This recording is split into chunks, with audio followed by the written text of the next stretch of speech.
नमस्कार। दिन के 11 बज चुके हैं। आप देख रहे हैं समाचार। मैं हूं अजय मिश्र। शुरुआत करते हैं हेडलाइंस के साथ। केंद्र में अपने अब तक के कार्यकाल को प्रधानमंत्री नरेंद्र मोदी ने बताया सेवा के 12 वर्ष। कहा, इंफ्रास्ट्रक्चर से लेकर डिजिटल क्रांति तक देश ने बनाई दुनिया भर में अलग पहचान।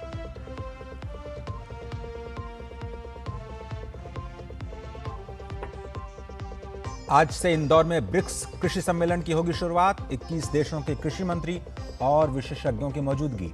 कृषि क्षेत्र में सहयोग, नवाचार और खाद्य सुरक्षा को मजबूत करने पर होगी चर्चा।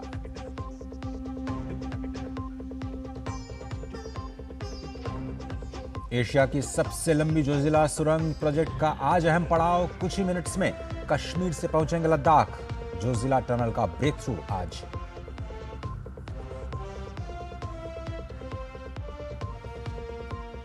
अब डिजिटल प्लेटफॉर्म के जरिए जुड़ेंगे देश के सभी भूमि बंदरगाह। गृह मंत्री अमित शाह आज लॉन्च करेंगे लैंड पोर्ट मैनेजमेंट सिस्टम।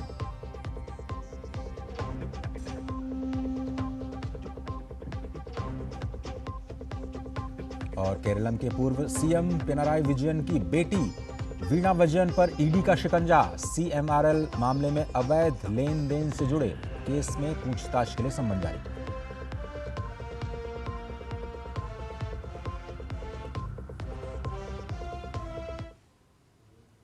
चलिए अब इन सभी खबरों को देखते हैं विस्तार के साथ में। केंद्र ने एनडीए सरकार के 12 वर्ष अब पूरे हो चुके हैं। इस मौके पर प्रधानमंत्री नरेंद्र मोदी ने अपने कुछ विचार भी साझा किए।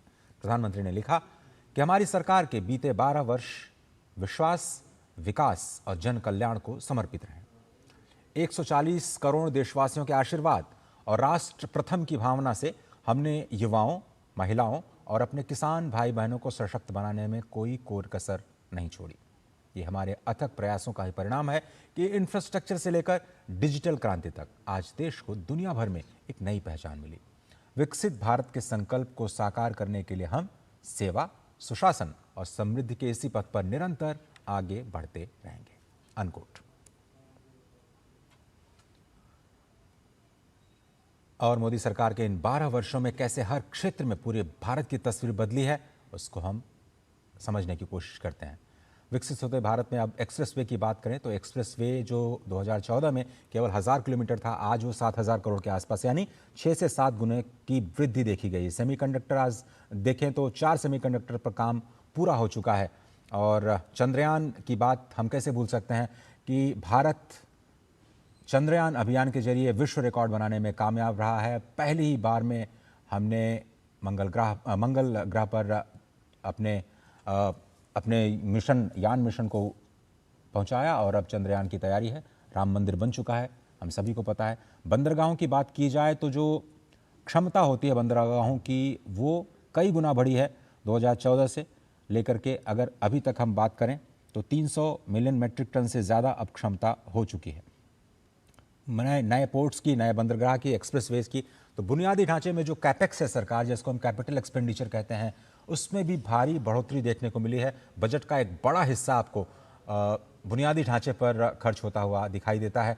डिजिटल पब्लिक इंफ्रास्ट्रक्चर यानी यूपीआई की जो सफलता है, वो इस सरकार की सबसे बड़ी सफलताओं में से एक कहा जा सकता है। 12 साल, 12 बड़े फैसले। जीएसटी आज़ादी के बाद देश का सबसे बड़ा टैक्स रिफॉर्म, जिसने पूरे देश को एक साझा बाजार बना दिया। काफ़ी इंपॉर्टेंट। 17 वर्षों तक इस पर काम चला था, लेकिन बाद में एनडीए सरकार ने जीएसटी लागू किया।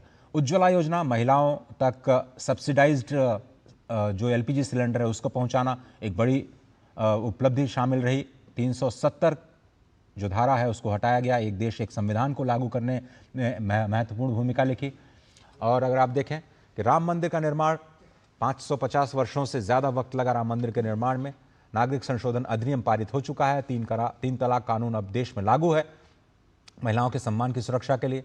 साथ ही साथ digital India, make in India, Ayushman Bharat, प्रधानमंत्री आवास योजना जैसे कई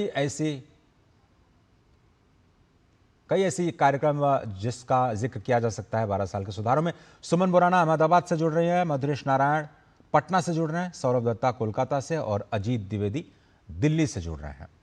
तो सबसे पहले इस बार हम पूरब के कोलकाता से ही शुरुआत करते हैं। सौरभ, हम लगातार आपसे चर्चा कर रहे हैं कि किस तरह से विकास की गाथा में अगर हमने देखा तो बंगाल कहीं ना कहीं पीछे नजर आया। हालांकि ज़मीन से जुड़ी हुई नेता के तौर पर ममता बनर्जी को देखा गया, लेकिन कहीं न कहीं केंद्र से उनकी जो प्रतिस्पर्धा रही उसकी वजह से विकास की कहानी थोड़ी सी पीछे रह लगी। अब आगे की राह क्या दिखती है बंगाल के विकास को लेकर के? अजय जी देखिए, बंगाल का क्या हालत था, एक प्रोजेक्ट उसको भली भांति सामने लाता है कि बंगाल का क्या हालत था। यहाँ पर एक प्रोजेक्ट है, मेट्रो प्रोजेक्ट चिंगरी घाटा, जो ईएम बाईपास कहा जाता है। हार्ट ऑफ द सिटी पे आप अगर जाएं तो वो एकदम मेट्रोपॉलिटन बाईपास उसमें वो स्थित है। चिंगरी घाटा मेट्रो स्टेशन जो आईटी सेक्टर को उससे जुड़ती है, उसके काम को 1.5 साल से ममता बनर्जी ट्रैफिक ब्लॉकेज का परमिशन नहीं दिया, जो 120 घंटे में भाजपा की सरकार ने आकर उसको कंप्लीट कर दिया। तो यही हालत बंगाल का था कि बंगाल में राजनीति होता था, हर सिरे में राजनीति होता था। स्वास्थ्य में राजनीति होता था, विकास में राजनीति होता था, 100 दिन के काम में राजनीति होता था।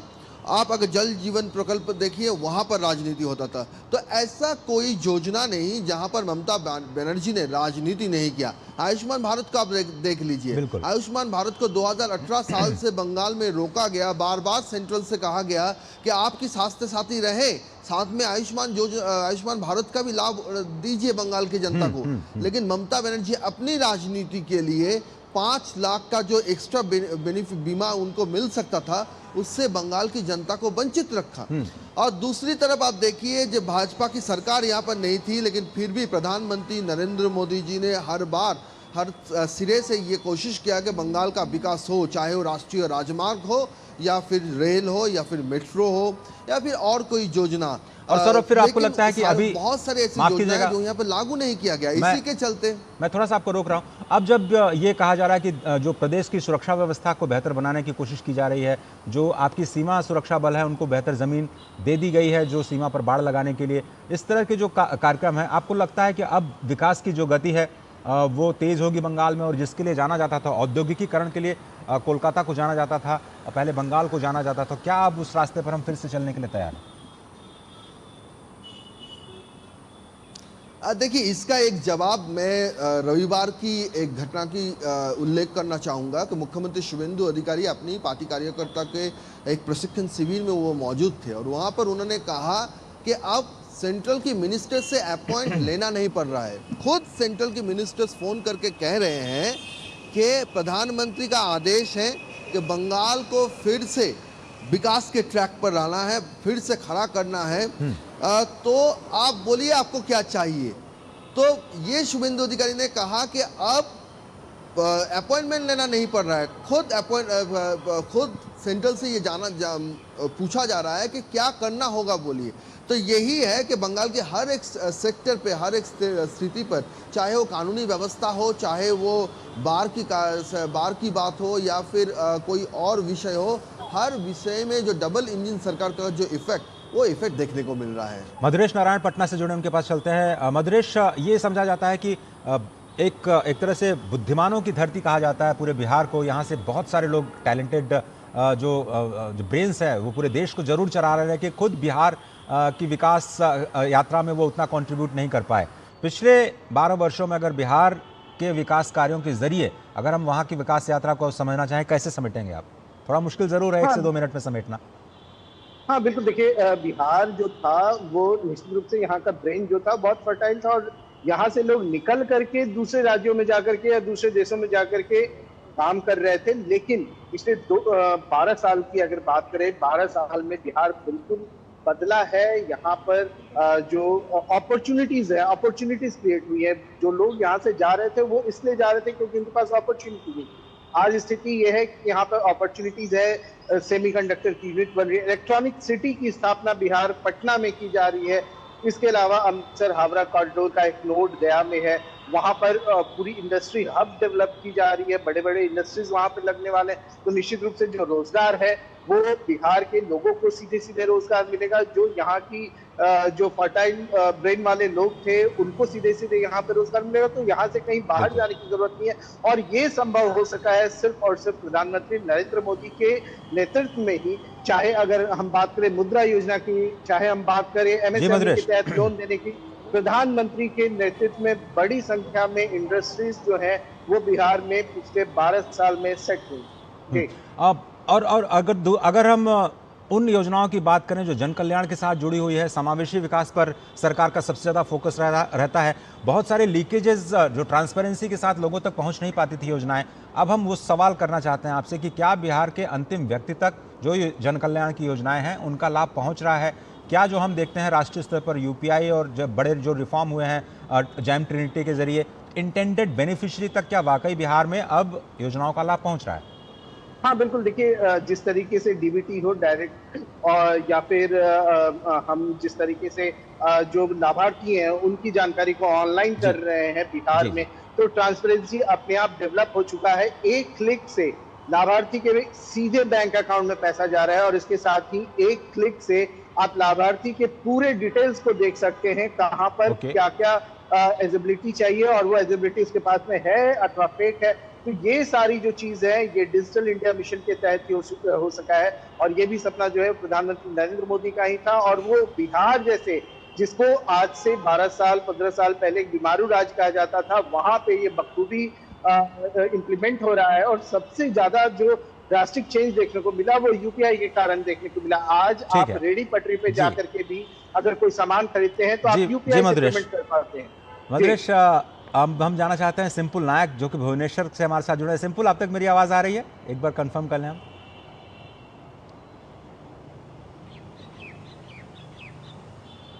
सिंपल, मेरा सवाल ये था आपसे जो मैं पिछले कार्यक्रम में नहीं पूछ पाया आपसे, कि भुवनेश्वर देश का पहला स्मार्ट सिटी बना। उड़ीसा की जो विकास यात्रा है, भले ही अभी तुरंत ही हाल ही में बीजेपी की सरकार आई, लेकिन किस तरह से आप देखते हैं वहाँ पर कौन कौन से बड़े बदलाव आपको दिखाई दे, जिससे अब लग रहा है कि जो उड़ीसा 2036 तक ही विकसित उड़ीसा बन जाएगा, 2047 तक इंतजार नहीं करना पड़ेगा?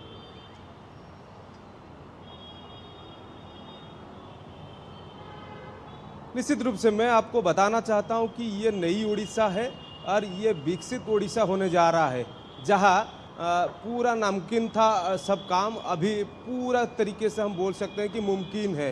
तो ये आप देखेंगे तो पहला मैं बताना चाहता हूं कि नक्सल मुक्त जो अभियान चल रहा था पूरा उड़ीसा में, अभी नक्सल मुक्त अभियान है और हम बोलते हैं कि नक्सल मुक्त हो गया है उड़ीसा। उसके बाद आप देखेंगे आयुष्मान योजना की तरह कि काफ़ी गरीब लोग यहाँ की जो सुविधा है वो सुविधा गरीब लोग को मिल पा रहा है, ग्रास रूट से मिल पा रहा है। सेमीकंडक्टर क्षेत्रों में आप देखेंगे बड़ी बदलाव आ रहा है। तो यहाँ पे आप देखेंगे तो जो उत्कर्ष उड़ीसा सम्मेलन हुआ था, प्रधानमंत्री जी बार बार उड़ीसा आते हैं, काफ़ी बार आते हैं, तो उत्कर्ष उड़ीसा सम्मेलन बोलते हैं। डीजीपी कॉन्फ्रेंस हो या फिर ब्रिक्स इंडिया 2026 हो, ये जो सब कार्यक्रम होता है, इसी तरह हम देखते हैं कि उड़ीसा के जो विकास की धारा है वो बदल रहा है, विकसित की तरह वो उड़ीसा बढ़ रहा है। आप देखेंगे तो यहाँ पे सेमीकंडक्टर हब, टेक्सटाइल हब, ये सब बन रहा है अभी। अब आप देखेंगे तो ये सबसे बड़ी बात ये है कि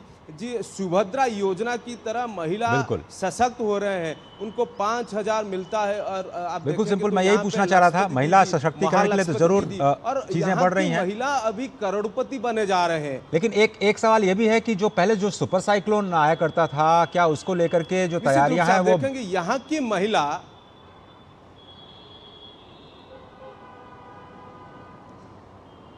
निश्चित रूप से आप जो बोल रहे हैं कि यहाँ पे जो सुपर साइक्लोन आया था उसके ऊपर जो प्राकृतिक विपर्यय है, नेशनल डिजास्टर को आप देखेंगे तो मुकाबला करने के लिए यहाँ पे काफ़ी योजना बना है। और यहाँ पे जो डिजास्टर को मैनेजमेंट करने के लिए यहाँ पे जो आप देखेंगे ब्रिक्स इंडिया सम्मेलन हुआ था, जो ये जो डिजास्टर आ रहा है उसको कैसे रिड्यूस करा जाए, उसके ऊपर भी काफ़ी चर्चा पूरी में हुआ था। अब आप देखेंगे तो ये चर्चे के तरह कि बाकी जो कंट्रीज आए थे, ब्रिक्स कंट्री आए थे, वो सीखे और उड़ीसा भी कुछ सिखाया। कि ऐसे करिए कि डिजास्टर को आप मैनेजमेंट कर सकते हैं। उसकी तरह आप देखेंगे इंफ्रास्ट्रक्चर, एजुकेशन, स्वास्थ्य एवं जन कल्याण, सबसे ऊपर जन कल्याण है, विश्वास है, विकास है। तो हम बोल सकते हैं कि उड़ीसा में काफ़ी बदलाव आ रहा है। जब आप पहले क्वेश्चन कर रहे थे कि भुवनेश्वर पहला स्मार्ट सिटी बना, तो निश्चित रूप से ये पूरा ग्रीन सिटी, स्मार्ट सिटी अभी भी कायम है और बाकी बहुत काम चल रहा है। यहाँ पे गरीबों को कैसे मकान मिल सकते हैं, तो आप देखेंगे तो बड़े बड़े बिल्डिंग बन रहे हैं। वो जो बिल्डिंग बनेगा, वो बिल्डिंग को गरीब लोगों, बस्ती में जो रहते हैं उसको मिलेगा। आप कह रहे हैं कि जो योजनाएं हैं उनका लाभ मिल रहा है। फिलहाल धन्यवाद आपका। अजीत, मैं आपके पास बाद में आऊँगा, आप दिल्ली से हमारे साथ जुड़े हैं, लेकिन चूँकि जो हमारे जो संवाददाता राज्यों से जुड़े हैं उनसे पहले बात कर लेना थोड़ा सा ज़रूरी है। सुमन बोराना अहमदाबाद से जुड़ रही हैं। सुमन, एक बार फिर से स्वागत है आपका। हम आपसे यही समझना चाह रहे थे कि कोई भी योजना हो, गुजरात के लोग बहुत ही बढ़ चढ़ करके उस योजना में हिस्सा लेते हैं, बहुत ही प्रोएक्टिव हैं और इसकी वजह से योजनाओं का लाभ मिलता है। किस तरह से आप देखते हैं कि पिछले 12 वर्षों में, चाहे वो पीएम कुसुम योजना हो या फिर एग्रीकल्चर का औद्योगिकीकरण हो, कैसे फ़ायदा पहुंचा और अभी क्या तैयारी है गुजरात की नेक्स्ट रिफॉर्म के तौर पर? जी बिल्कुल, गुजरात जो है वो एक ऐसा राज्य है जो देश दुनिया के लिए एक इस मॉडल के रूप में उभरता है, जिसमें विकास की बात होती है, डेवलपमेंट की बात होती है, इंफ्रास्ट्रक्चर की बात होती है, टूरिज़्म की बात होती है, ट्रांसपोर्टेशन की, साथ में यहाँ पर योजनाओं की भी बात होती है। क्योंकि गुजरात में अभी हाल ही में हमने एक आंकड़ा भी देखा कि प्रधानमंत्री आवास योजना में गुजरात इस उन अग्रणी राज्यों में से रहा है जहाँ सबसे ज़्यादा लोगों को फ़ायदा मिला है। तो बिल्कुल जो ये जन कल्याणकारी योजनाएँ जो हैं उसमें भी गुजरात के लोगों को बहुत बड़ी संख्या में जो है वो फ़ायदा मिला है, हिस्से लेते हैं यहाँ के लोग। जब हम आयुष्मान भारत की बात करते हैं तो उसमें भी बड़ी संख्या में लोग जो है वो यहाँ पर आते हैं, क्योंकि हम सब जानते हैं कि सिविल हॉस्पिटल जो है अहमदाबाद का वो एशिया का सबसे बड़ा अस्पताल है और यहाँ पर आयुष्मान योजना के तहत उन कई बीमारियों का इलाज होता है जो कई अन्य जगहों पर संभव नहीं हो पाता, लेकिन उन बड़ी बीमारियों का इलाज आयुष्मान के तहत होने से उन गरीब लोगों के लिए इतना कल्याणकारी हो जाता है। वो बहुत एक सुखद अनुभव जो है वो देखते हैं। और जब हम आगे की भविष्य की बात करते हैं तो बिल्कुल जब प्रधानमंत्री गुजरात के मुख्यमंत्री थे तब गुजरात विकास कर भी रहा था, लेकिन जब वो प्रधानमंत्री बने तब उसके बाद ये विकास की रफ्तार में जो है वो और तेज़ी आ गई है। हम देखते हैं कि दुनिया का सबसे बड़ा स्टैचू ऑफ यूनिटी गुजरात में है, दुनिया का सबसे बड़ा स्टेडियम नरेंद्र मोदी स्टेडियम वो भी अहमदाबाद में है। तो ये सब जो विकास की सौगात गुजरात के पास है, यही गुजरात को एक उस मॉडल के रूप में सबके सामने दिखाती हैं कि किस तरीके से सही दिशा में जब विकास होता है और जब डबल इंजन की सरकार के साथ विकास आगे बढ़ता है तो उसका स्वरूप जो है वो कैसा दिखता है। तो जब हम गुजरात में मेट्रो की बात करते हैं तो 2019 में जब प्रधानमंत्री ने यहाँ पे मेट्रो का इनॉग्रेशन किया।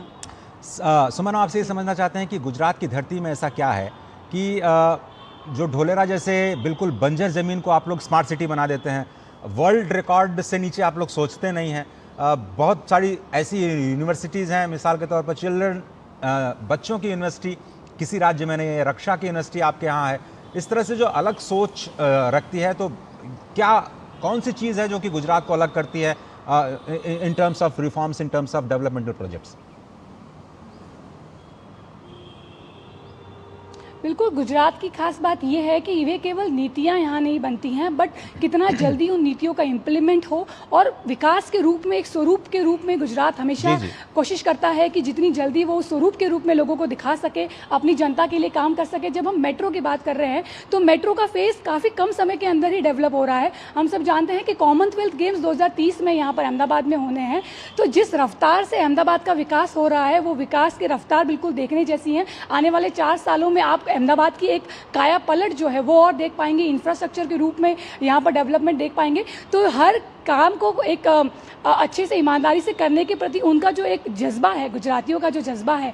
और जब हम उद्यम की बात करते हैं, उद्योगों की बात करते हैं, व्यापार की बात करते हैं, तो हम सभी जानते ही हैं कि देश दुनिया में गुजरातियों का जो नाम है वो बड़ा है, लेकिन सबसे बड़ा इंपॉर्टेंट रोल प्ले करता है यहाँ की सरकार। और जब सरकार डबल इंजन की होती है, जब सरकारों को वो एक एक्सपीरियंस मिलता है कि जब वो जो नीतियाँ बनाना चाहते हैं उसमें जब केंद्र सरकार की तरफ से सहयोग मिलता है तो वो जल्दी से एक बड़े स्वरूप के सामने हमारे सामने आती हैं। और इसी का एक परिणाम है कि गुजरात आज न केवल भारत देश के लिए बल्कि दुनिया के लिए भी एक बेस्ट एग्जाम्पल के रूप में सामने आ रहा है। बिल्कुल सुमन, और हमें उम्मीद है कि गुजरात जल्द ही $1 ट्रिलियन इकॉनमी बने, और जिस तरह से हमको एक मीठी सी जलन, मीठी सी ईर्ष्या ज़रूर होती है कि जो यहाँ पर अच्छे अच्छे लोगों के पास जिस तरह से डीडीए फ्लैट्स होते हैं, वो वहाँ पर पीएम आवास योजना में इतने शानदार फ्लैट्स गुजरात में लोगों को बना के दिए जाते हैं। फिलहाल आपका धन्यवाद। अजीत द्विवेदी दिल्ली से जुड़ रहे हैं, उनका रुख करते हैं। अजीत, जब सरकार की योजनाएं दिल्ली से चलती हैं तो पहले एक प्रधानमंत्री जी जिन्होंने कहा था कि भाई 85 रुपये बीच में ख़त्म हो जाते हैं, केवल 15 रुपये पहुँच पाते हैं। सुशासन का वो कौन सा मंत्र रहा जिसकी वजह से अब योजनाएं अंतिम पायदान तक पहुँच रही हैं, और अब हम सैचुरेशन की बात कर रहे हैं कि सारी की सारी योजनाएं 100% सभी तक पहुंचे? अजीत। बिल्कुल, देखिए अजय, जिस तरीके से हम बात कर रहे हैं, तमाम योजनाएं जो हैं वो तो लागू हैं। आपने बात करी जीएसटी की, बात करी आपने इंफ्रास्ट्रक्चर की बात करी, यूपीआई पेमेंट की बात करी। मैं आपको गांव में ले चलता हूं, क्योंकि हम दिल्ली की तरफ पूरा देश देखता है और दिल्ली से पूरे देश को उम्मीदें होती हैं। तो हम जब जाते हैं यहाँ से तो हम भी पूरे देश को देखते हैं, खंगालते हैं। तो देखिए, गाँव में 70% से ज़्यादा जो आबादी है वो गाँव में निवास करती है। 5 लाख से ज़्यादा गाँव हैं। अगर आप गाँव में जाके बदलाव देखें, 5 करोड़ से ज़्यादा प्रधानमंत्री आवास योजना के तहत घर जो मिले हैं, 10 करोड़ से ज़्यादा उज्ज्वला के तहत जो सिलेंडर मिले हुए हैं, 60 करोड़ से ज़्यादा जो है आयुष्मान भारत का जो लाभ मिला है लोगों को। तो ये तमाम आंकड़े बताते हैं कि किस तरीके से जो है ग्रामीण क्षेत्र की तस्वीर वो बदल रही है। देखिए, शहरों में हम रहते हैं तो कहीं ना कहीं तमाम जो सुविधाएं हैं उनका उपयोग हम करते हैं या नहीं इतने सक्षम होते कि उन सुविधाओं को खरीद पाते हैं। लेकिन ग्रामीण भारत, जो कि सबसे बड़ा भारत है, सबसे बड़ा हिस्सा है, वहाँ की बात करें, 5 लाख गांव की बात करें, तो वहाँ पे जो बदलाव आए आप उसको देखते हैं कि वहाँ पर किस तरीके से डिजिटल क्रांति वहाँ पर आई हुई है। डायरेक्ट बेनिफिट ट्रांसफ़र के माध्यम से, जो आपने कहा कि जो लीकेज था ये कि 85 पैसा जो था वो लीक हो जाया करता था, 15 पैसा जो है वो पहुँचता था। अब वो 100% 100% वो पैसा जो है वो जो जिनको मिलना चाहिए उन तक पहुँच रहा है, किसानों तक पहुँच रहा है, महिलाओं तक पहुँच रहा है, और उस पैसे का सही उपयोग वो कर पा रहे हैं। इसके अलावा जो योजनाएं हैं वो भी पहले अपने हिसाब से दी जाती थी, भ्रष्टाचार की भेंट चढ़ जाया करती थी योजनाएं। हमें अच्छे से याद है कि इंदिरा आवास योजना के तहत हम जब छोटे से गांव की तरफ जाते थे तो पता चलता था कि इतने पैसे देने पड़ते तब ये योजना का लाभ हमको मिलता है। लेकिन प्रधानमंत्री आवास योजना के तहत बाकायदा लिस्ट होती है, बाकायदा उसको क्लासिफाइड किया जाता है, और जो पात्र होते हैं उनका समय पर नाम आता है और उनको वो योजना का लाभ जो है वो दिया जाता है। तो ये बदलाव आ रहा है। जल जीवन मिशन के तहत जो है 15 करोड़ से ज़्यादा घरों में नल से जल पहुँचा हुआ है। आप इमेजिन कर सकते हैं कि गाँव में जहाँ पे कि 10-10 किलोमीटर सर पे मटका रखकर महिलाएं, बच्चियां पानी भरने जाया करती थी और वो स्कूल कॉलेज नहीं जा पाती थी। तो ये कितना बड़ा एक बदलाव है। देखिए, बदलाव सिर्फ सुविधाओं को लेकर नहीं है, ये एक सामाजिक बदलाव भी हुआ है। स्वच्छता अभियान के तहत शौचालय बने। बिल्कुल सही कह रहे हैं अजीत, समावेशी विकास जो है वो सरकार का मुख्य फोकस रहा है, और अब हम बात कर रहे हैं जा पाई, तो ये अपने ओवरऑल दिखाती है सैचुरेशन की। जी, बहुत बहुत धन्यवाद अजीत, हमारे पास वक्त इतना ही है। दिल्ली से आपका जुड़ने के लिए धन्यवाद। सुमन बोराना अहमदाबाद से, मधुरेश नारायण पटना से, सौरभ दत्ता कोलकाता से, और सिंपल जी आपका भुवनेश्वर से जुड़ने के लिए बहुत बहुत धन्यवाद। और भारत अब एक ऐसे रास्ते पर चल चुका है जहां पर विकसित भारत की मंजिल काफ़ी नज़दीक दिखाई देती है। 2014 के बाद 2026 में आज इस दिन तक नरेंद्र मोदी के नेतृत्व में एनडीए की सरकार ने ऐसे कई मुकाम हासिल किए जिसकी चर्चा पूरी दुनिया में हो रही है। 9 जून 2024 को तीसरी बार प्रधानमंत्री पद की शपथ लेकर नरेंद्र मोदी ने भारतीय राजनीति में नया इतिहास रच दिया। मोदी सरकार के 12 वर्ष पूरे होने पर पीछे मुड़कर देखें तो उपलब्धियों की एक लंबी सूची है जिन्होंने देश की विकास यात्रा को नई दिशा दी है। मैं नरेंद्र दामोदर दास मोदी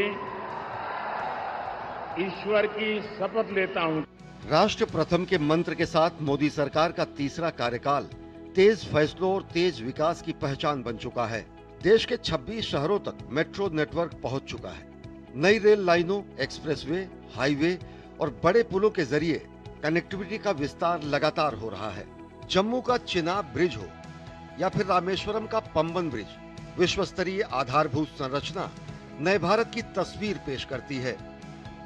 सुरक्षा के मोर्चे पर सरकार का फोकस साफ नजर आता है। नक्सलवाद के खिलाफ निर्णायक कार्रवाई ने देश को नक्सल मुक्त बना दिया है। ऑपरेशन सिंदूर ने दुनिया को यह संदेश दिया कि नया भारत आतंक के खिलाफ सिर्फ प्रतिक्रिया नहीं देता, बल्कि जरूरत पड़ने पर निर्णायक जवाब भी देता है।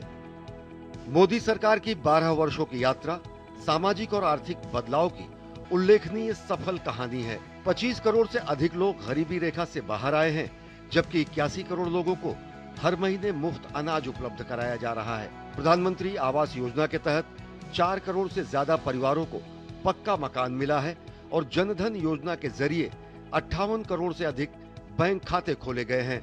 स्वच्छता और बुनियादी सुविधाओं के विस्तार में भी व्यापक बदलाव आया है। 12 करोड़ से अधिक शौचालय बने, 16 करोड़ घरों तक नल से जल पहुंचा और उज्ज्वला योजना के तहत 11 करोड़ से ज्यादा एलपीजी कनेक्शन दिए गए। आर्थिक सशक्तिकरण पर भी सरकार का जोर है। 57 करोड़ से अधिक लोगों को बिना गारंटी ऋण मिला है। पीएम स्वनिधि योजना के तहत 74 लाख रेहड़ी पटरी विक्रेताओं को मदद पहुंची है, जबकि अनुसूचित जाति और जनजाति के उद्यमियों को 15,000 करोड़ रुपए से अधिक का ऋण दिया गया है। कृषि क्षेत्र में पीएम किसान सम्मान निधि के जरिए किसानों के खातों में 4.3 लाख करोड़ रुपए से अधिक की राशि पहुंचाई गई है। सामाजिक सुरक्षा कवरेज 3 गुना हुआ है। रक्षा निर्यात रिकॉर्ड 38,400 करोड़ रुपए से ऊपर पहुंच चुका है। मध्यम वर्ग को राहत देते हुए आयकर छूट की सीमा बढ़ाकर 12,75,000 रुपए सालाना कर दी गई है। स्वास्थ्य क्षेत्र में आयुष्मान भारत दुनिया की सबसे बड़ी स्वास्थ्य सुरक्षा योजनाओं में शामिल है। इसके तहत 60 करोड़ लोगों को सालाना 5 लाख रुपए तक का मुफ्त स्वास्थ्य बीमा मिल रहा है और 70 वर्ष से अधिक आयु के सभी वरिष्ठ नागरिकों को भी इसके दायरे में लाया गया है। एक तरफ एनडीए रखो, दूसरी तरफ भारत के लोगों के सपने और संकल्पों को रखो, तो मैं कहूंगा NDA, new India, develop India, aspirational India. और इसी सपने और संकल्पों को पूरा करना ये हम सबका संकल्प भी है, कमिटमेंट भी है और हमारे पास रोड मैप भी है। विकास भी और विरासत भी, इस मंत्र के साथ मोदी सरकार अब 2047 तक विकसित भारत के लक्ष्य को पूरा करने के लिए अपने तीसरे कार्यकाल में 3 गुनी रफ्तार से कदम उठा रही है। कल्याण, विकास, सुरक्षा और आत्मनिर्भरता के 4 पहियों की ये विकास यात्रा आने वाले वर्षों में और गति पकड़ेगी। शैलेंद्र मिश्र के साथ ब्यूरो रिपोर्ट, डीडी न्यूज। एक बहुत छोटा सा ब्रेक ले रहे हैं, आप देखते रहिए डीडी न्यूज।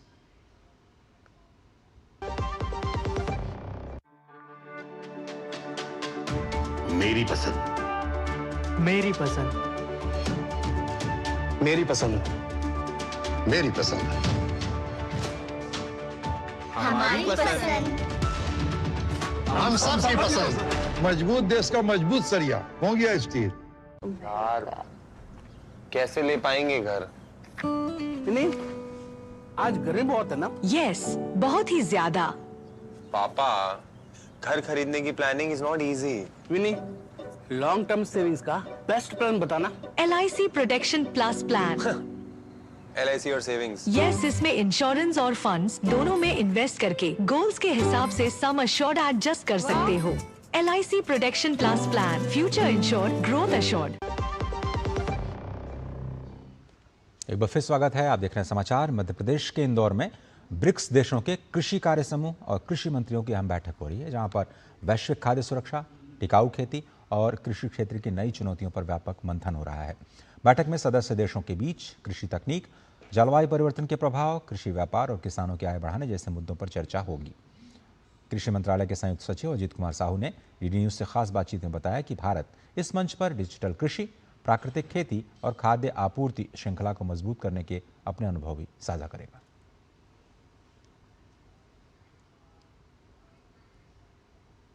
मध्य प्रदेश और इंदौर मेहमान नवाजी के लिए जाना जाता है। ब्रिक्स की कृषि कार्य समूह और मंत्री स्तरीय बैठक जो है वो इंदौर में आयोजित की गई है।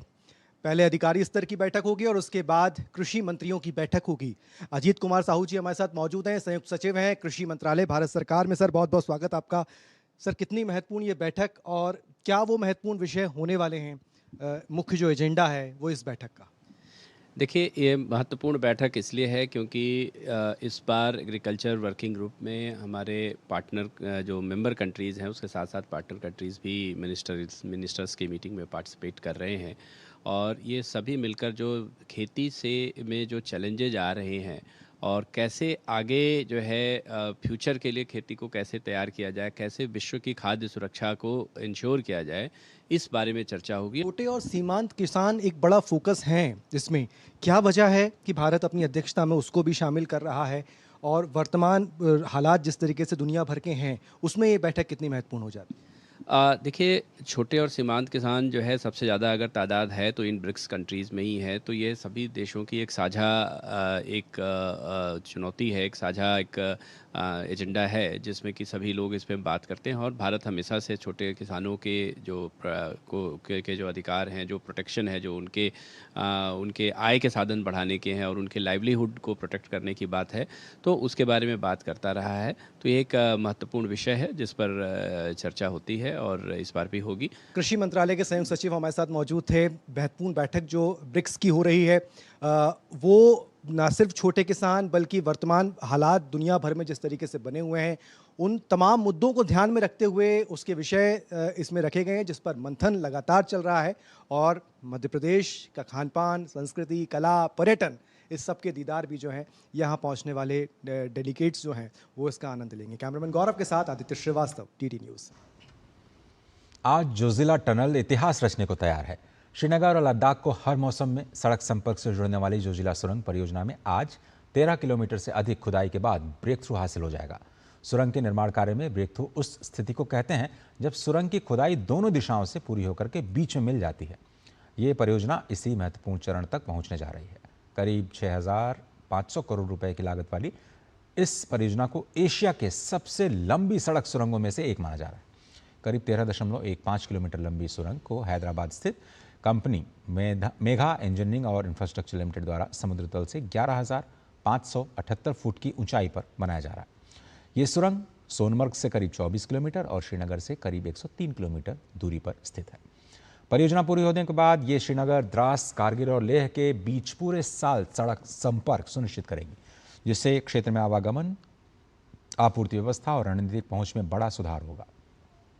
सड़क परिवहन मंत्री नितिन गडकरी इस मौके पर आयोजित एक कार्यक्रम में भी शामिल होंगे।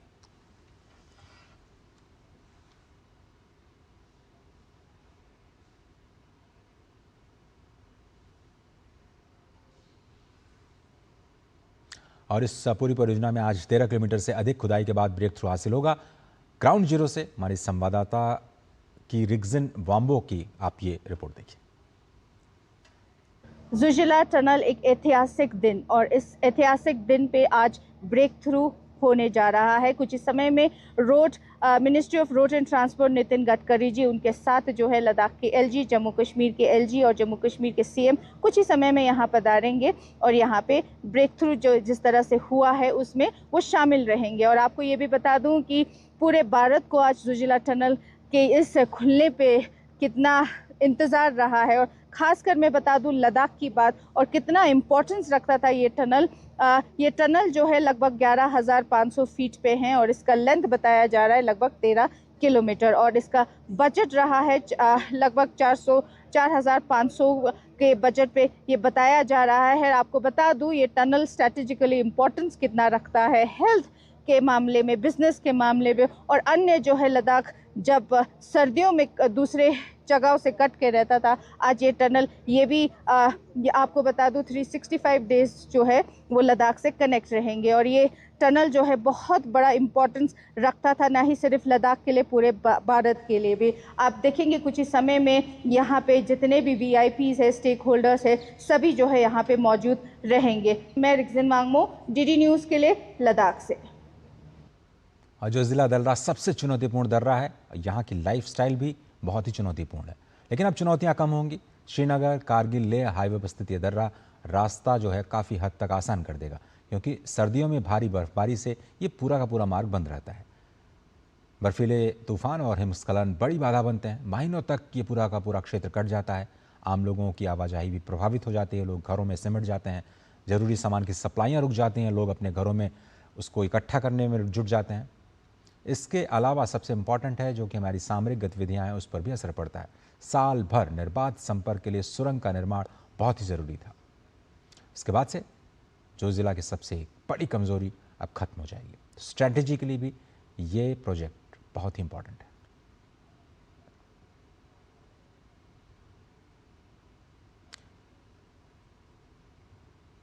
और इस ब्रेक थ्रू और प्रोजेक्ट पूरा होने के बाद सोनमर्ग लद्दाख रूट पर रफ्तार तेज हो जाएगी। इसका फायदा भी बहुत बड़ा होने जा रहा है।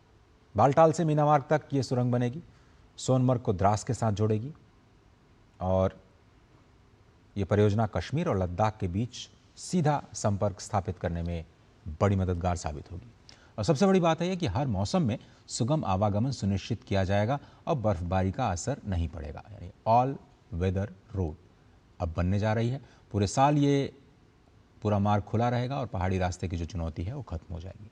यात्रा में तेजी आएगी, सुरक्षित यात्रा रहेगी और आसान भी रहेगी। लद्दाख तक पहुंच में एक बड़ा बदलाव आएगा और इस ऑल वेदर कनेक्टिविटी का जो सपना है वो साकार होता जाएगा और देश के कई हिस्से देश के और भी करीब आते जाएंगे।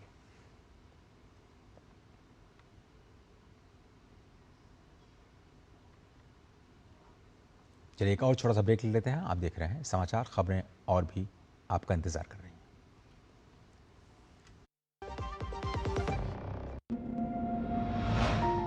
छोटा टाउन बिग आइडियाज, कॉलेज से ही स्टार्ट कर दिया था। बीच में मुश्किल मिला तो स्किल भी मिला, बड़ा ऑर्डर्स मिला तो बड़ा रिलैक्सेशन भी मिला। फोन ही बन गया मार्केट, मीटिंग प्लेस और बैंक। कभी कभी सोचती हूँ कि जीरो से स्टार्ट किया था और आज स्टार्टअप बन गई हूँ।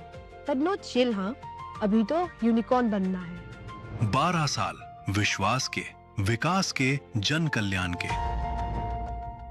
जब धरती चीर कर निकलता है लोहे का पत्थर और मिलता है मोंगिया के जोश से, फिर तपता है, पिघलता है और बनता है फौलाद।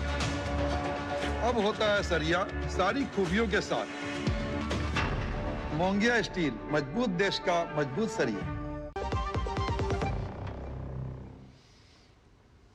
देश के लैंड पोर्ट्स यानी जो भूमि बंदरगाह है वो भी अब हाईटेक होने जा रहा है। गृह मंत्री Amit Shah land port management system की शुरुआत करेंगे। इसका उद्देश्य है अत्याधुनिक तकनीकी समाधानों के माध्यम से जो सीमा पार व्यापार और यात्रियों की आवाजाही है उसको और ज़्यादा कुशल, पारदर्शी और सुरक्षित बनाना। इस अवसर पर गृह मंत्री डाकी और श्रीमंतपुर भूमि बंदरगाहों पर नवनिर्मित हितधारक आवास सुविधाओं का भी उद्घाटन करेंगे, जिससे सीमा सुरक्षा कर्मियों और जो दूसरे अन्य महत्वपूर्ण हितधारकों के लिए ये जो बुनियादी ढांचागत सहयोग है और अधिक मजबूत होगा। सिस्टम का शुभारंभ भारत की आधुनिक और तकनीकी सक्षम स्मार्ट बॉर्डर मैनेजमेंट प्रणाली की दिशा में एक ऐतिहासिक कदम होगा। आइए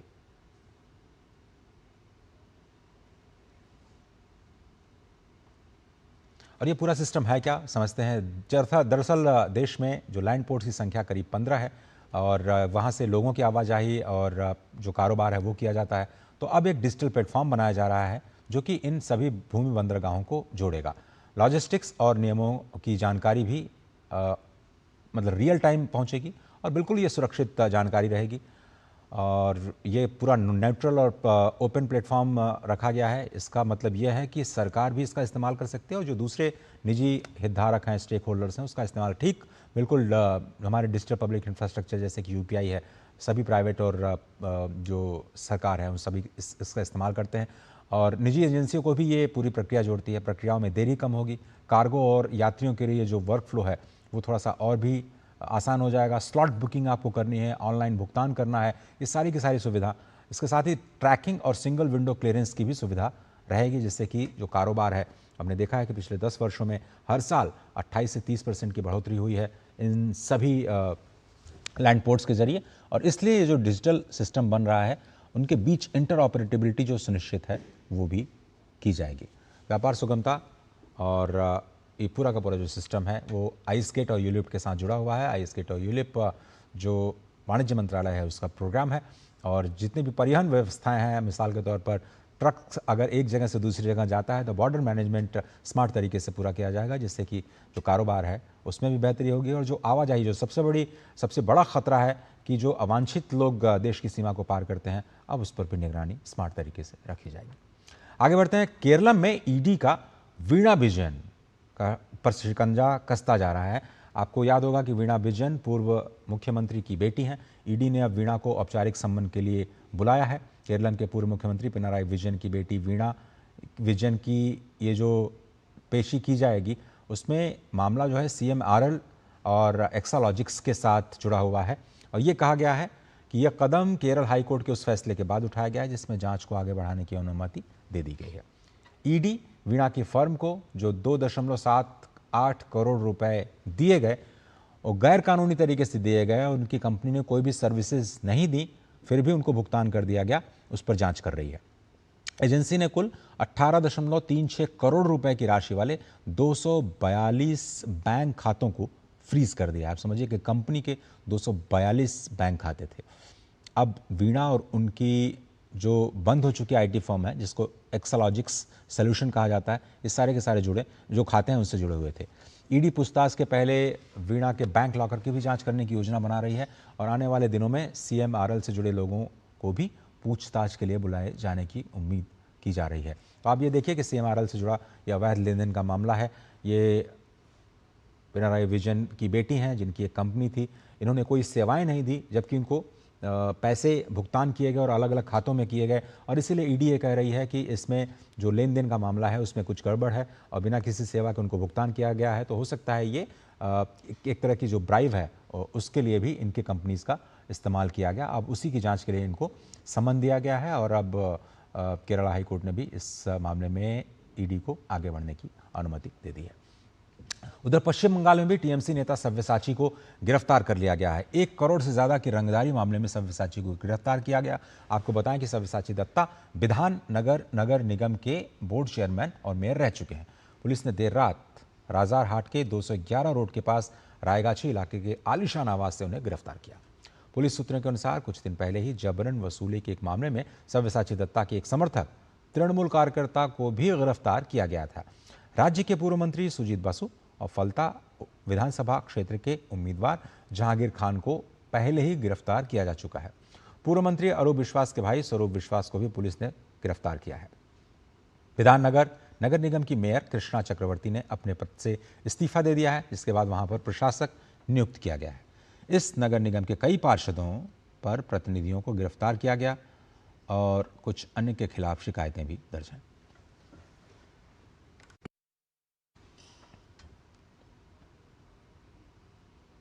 तो विधानसभा से संसद तक टीएमसी में बगावत के सुर अब मुखर हो चले हैं। पहले ऋतुव्रत बनर्जी के नेतृत्व में 60 विधायकों का ममता से अलग होना और अब काकोली घोष की अगुवाई में लोकसभा के 28 में से 20 सांसदों का बागी हो जाना।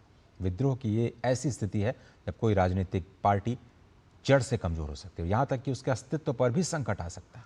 अभी तक के अपडेट्स पर नजर डालें तो कल पहले खबर आई कि सुखेंदु शेखर ने पार्टी और राज्यसभा में सांसद पद से इस्तीफा दे दिया है। इसके बाद काकोली घोष के नेतृत्व में 20 सांसदों ने पार्टी की नीतियों पर असहमति जता दी। फिर शताब्दी राय के घर बागी सांसद एकत्रित हुए और स्पीकर ओम बिरला को चिट्ठी लिख करके सदन में अलग बैठने की मांग रख दी। अब अगला कदम क्या होगा इनका? क्या ये सांसद एनडीए का हिस्सा बन जाएंगे या फिर अलग से कोई ब्लॉक बना सकते हैं? अभी ये पता नहीं चल पाया है। लेकिन कल इनकी बीजेपी नेताओं के साथ मुलाकात पूरे दिन सुर्खियां बटोरती रही।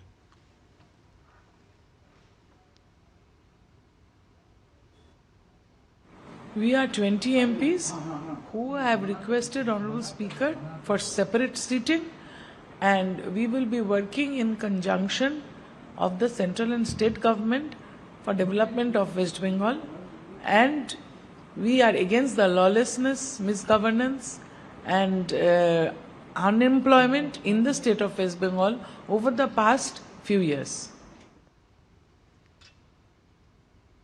और टीएमसी के भविष्य को लेकर के क्या कुछ संभावनाएं दिख रही हैं आपको बताते हैं। लोकसभा में तृणमूल कांग्रेस पार्टी के 28 सांसद हैं और 20 सांसदों का समर्थन। अब इसका मतलब यह है कि अलग गुट, अगर ये जो गुट अलग हो जाता है तो दल बदल विरोधी कानून इस पर लागू नहीं होगा। यह भी हो सकता है कि अलग हुए गुट को असली तृणमूल कांग्रेस के तौर पर मान्यता मिल जाए, क्योंकि महाराष्ट्र में ऐसा हो चुका है। शिवसेना और एनसीपी इस तरह के हालात देख चुके हैं। अब अलग हुए गुट को ही मूल पार्टी के तौर पर मान्यता अगर मिल गई तो फिर ममता बनर्जी की मुश्किलें और बढ़ जाएंगी। वैसे भी तृणमूल कांग्रेस ने पहले निकाला ऋतुव्रत बनर्जी को और बाद में विधानसभा स्पीकर उन्हें विपक्ष का नेता भी बना चुके हैं, उसके तौर पर मान्यता दे चुके हैं। तो राज्य में भी और केंद्र में भी तृणमूल कांग्रेस अब बिखरती हुई नजर आ रही है। और यह जानना भी जरूरी है कि तृणमूल कांग्रेस के वरिष्ठ नेता और लोकसभा सांसद काकोली घोष दस्तीदार आखिर बगावत पर क्यों उतर आई, क्या है उनका दर्द। ममता की ओर से किसी ने भी संपर्क नहीं किया। वो बता रहे हैं कि लगातार वो इंतजार करती रहीं। चुनाव हारने के बाद जिलाध्यक्ष का उन्होंने पद छोड़ दिया, लेकिन किसी ने उनकी सुध नहीं ली। और अब देखिए उन्हीं की जुबान से क्या कुछ कह रहे हैं, आइए सुनाते हैं आपको।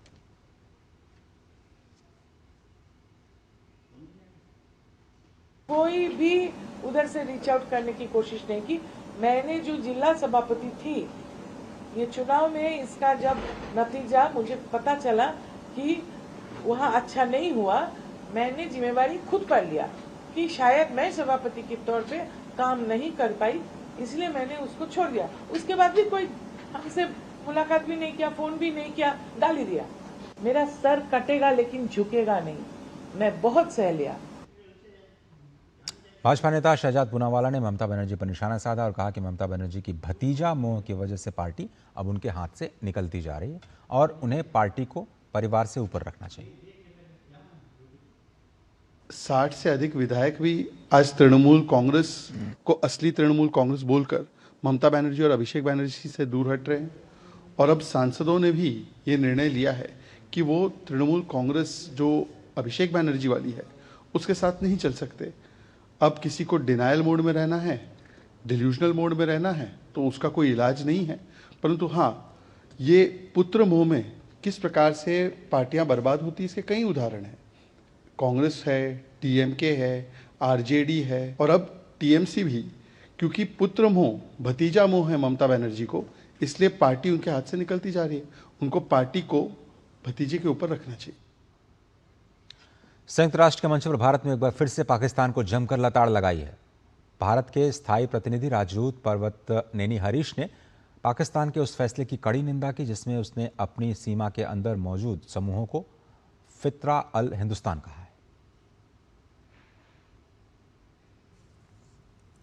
Coming up with official notifications directing Pakistan's government agencies to start referring to groups inside its own borders as Fitna al-Hindustan is nothing but officially sponsored misinformation and disinformation dressed in religious terminology. This is an outcome of an organized factory of hate coming from the deep state of Pakistan, which aims to keep their citizens in a state of permanent hostility with India in order to perpetuate their stay in power and control of national resources and detract them from core political and economic problems. The de facto coup by the military through the 27th Constitutional Amendment is only its most recent manifestation. और UNSC में भारत ने अफगानिस्तान में पाकिस्तान द्वारा किए गए सैन्य हवाई हमलों की भी आलोचना की है। Pakistan's campaign of military airstrikes against Afghanistan is causing huge civilian casualties and sufferings to the Afghan people. We reiterate Secretary General's deep concern at civilian casualties caused by airstrikes, cross-border firing, and targeted killings as detailed in UNAMA reports. We support the Secretary General's call urging compliance with obligations under international law, including international humanitarian law, and ensuring protection of civilians. We also support UNAMA's earlier calls for investigation to ensure accountability, prevent recurrence, and uphold victims' rights. Such unconscionable acts of violence are a blatant assault on Afghanistan's sovereignty and a threat to the region's peace and stability. India strongly condemns the airstrikes on Afghan territory. BJP headquarter में मोदी सरकार के 12 साल पूरे होने के अवसर पर एक प्रदर्शनी लगाई गई है। प्रदर्शनी का उद्घाटन बीजेपी अध्यक्ष नितिन नवीन ने किया। इसमें पिछले 12 वर्षों में सरकार द्वारा शुरू किए गए बड़े कार्यक्रम और योजनाओं की जानकारी दी गई। कई क्षेत्रों में हासिल उपलब्धियों को प्रदर्शित किया गया और प्रदर्शनी के माध्यम से लोगों को सरकार के कामकाज और विकास कार्यों की जानकारी दी गई। इस मौके पर बीजेपी के कई वरिष्ठ नेता और कार्यकर्ता भी मौजूद रहे। प्रदर्शनी में देश के विकास, जन कल्याण योजनाओं और बुनियादी ढांचे से जुड़े कार्यों को दिखाया गया। संवाददाता शैलेंद्र मिश्र ने मौके का जायजा लिया।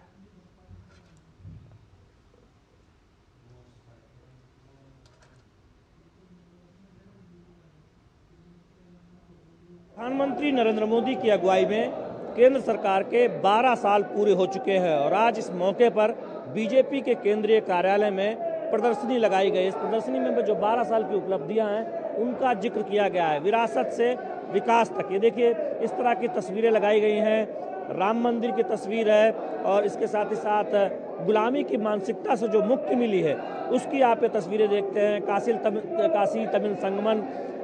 काशी तमिल संगमम का यहाँ पर तस्वीर है। पर्यावरण और हरित ऊर्जा जो सोलर ऊर्जा में आगे बढ़ रहे हैं उसकी तस्वीर यहाँ पर लगाई गई है। किस तरह से हर घर सूर्य घर जो पीएम सूर्य घर योजना है उसका यहाँ पर जिक्र किया गया और तमाम जो उपलब्धियाँ हैं, चाहे वो जनधन खाते खोले गए हों या फिर गांव-गांव बिजली पहुंचाई गई हो या इस तरह की तमाम जो योजनाएं हैं, किसानों को जो किसान सम्मान निधि मिल रही है, मोदी सरकार के जो तमाम बड़े फैसले हैं, सामाजिक कल्याण के फैसले हैं, उन उपलब्धियों का यहाँ प्रदर्शनी में जिक्र किया गया है। इस प्रदर्शनी का उद्घाटन बीजेपी के राष्ट्रीय अध्यक्ष नितिन नवीन ने किया, जिसमें 12 साल की जो बड़ी उपलब्धियां हैं उनको दर्शाया गया है। जाहिर है उद्देश्य साफ है कि जनता के बीच प्रधानमंत्री नरेंद्र मोदी की अगुवाई वाली केंद्र सरकार की उपलब्धियों को ले जाना और साथ ही साथ जनता को जागरूक करना कि 12 साल में उनके जीवन में कितना बदलाव आया है, इस बात को प्रमुखता से सामने रखना।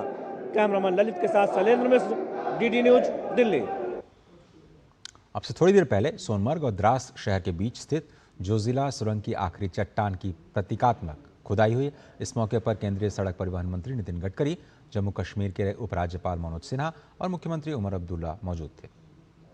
ये टनल एशियाई महाद्वीप में सबसे लंबी 2 तरफा सड़क टनल है, जिसकी लंबाई 13.15 किलोमीटर है।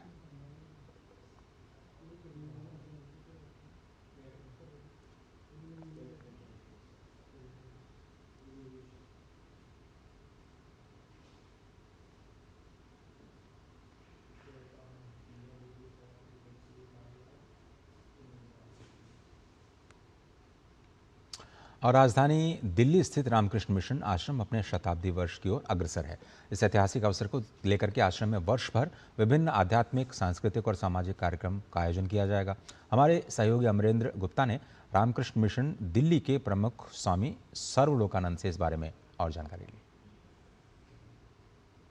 दिल्ली का रामकृष्ण मिशन अपनी शताब्दी वर्ष की ओर आगे बढ़ रहा है। इस 100 वर्षों के सफर में स्वामी विवेकानंद जी के संदेश को लेकर मिशन लगातार आगे कार्य कर रहा है। आध्यात्म के साथ शिक्षा, स्वास्थ्य को लेकर भी मिशन ने अभूतपूर्व कार्य किए हैं। कितनी बड़ी उपलब्धिता रही है और लगातार समाज में इस सेंटर ने किस तरह से काम किया है? आध्यात्म का प्रचार प्रसार करती आ रही है ये संस्था, ये सेंटर, केंद्र। उसके आध्यात्म के साथ साथ शिक्षा और स्वास्थ्य के क्षेत्र में भी बहुत काम करती आ रही है। स्वामी जी को यही कहना था, विवेकानंद जी का, कि भारत को अगर विकसित होना है, विकसित करना है,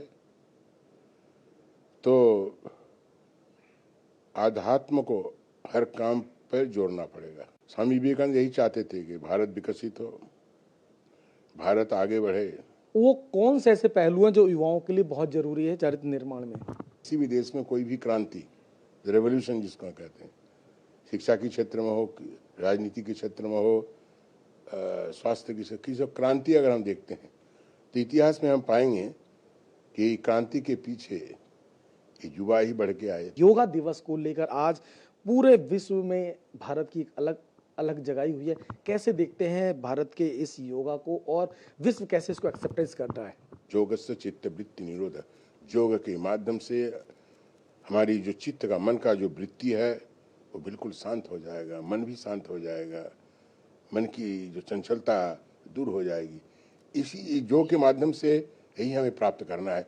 किस तरह की तैयारियां हैं आगे आने वाले समय में जब इस शताब्दी वर्ष का कार्यक्रम होगा? 100 साल से ये सनातन धर्म का प्रचार प्रसार करना है। आध्यात्म आज के दिन में बहुत ही आवश्यक है। आध्यात्म का प्रचार और प्रसार रामकृष्ण मिशन नई दिल्ली करती आ रही है। खुशी की बात यह है कि ये संस्था, ये सेंटर, केंद्र रामकृष्ण मिशन के दिल्ली में अवस्थित है, उसका शताब्दी समारोह हम मनाने जा रहे हैं। स्वामी विवेकानंद जी चाहते थे देश की सेवा करो और देश को आगे ले जाओ। देश दुनिया में रामकृष्ण आश्रम ने अपनी एक अलग पहचान भी बनाई है और आने वाले समय में शताब्दी वर्ष में भी कई सारे कार्यक्रमों की रूपरेखा यहाँ पर तैयार है। कैमरामैन सुनील जैना के साथ अमरेंद्र गुप्ता, डीडी न्यूज, दिल्ली। पूर्व भारतीय कप्तान सौरव गांगुली ने क्रिकेट के चमकते सितारे वैभव सूर्यवंशी को लेकर बड़ी बात कही है। गांगुली के मुताबिक वैभव सूर्यवंशी को अपने खेल में ढलने का समय दिया जाना चाहिए और उन पर अपेक्षाओं का बोझ नहीं डाला जाना चाहिए।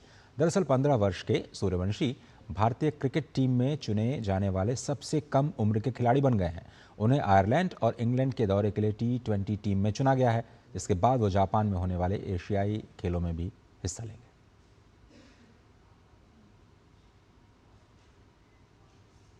Obviously playing for India is different and he will be touring where the wickets will be a little different. It will seam and there will be a bit more bounce and a bit more movement with the new ball, so the game's a bit different. But I think he's got enormous talent, so just let him be. Don't expect the world from him straight away, but just allow him to settle down because you know he's got a lot of talent like many others in India. फिलहाल समाचार के इस अंक में सिर्फ इतना ही। खबरों का सिलसिला लगातार जारी है। फिलहाल पूरी टीम को दीजिए इजाजत। नमस्कार।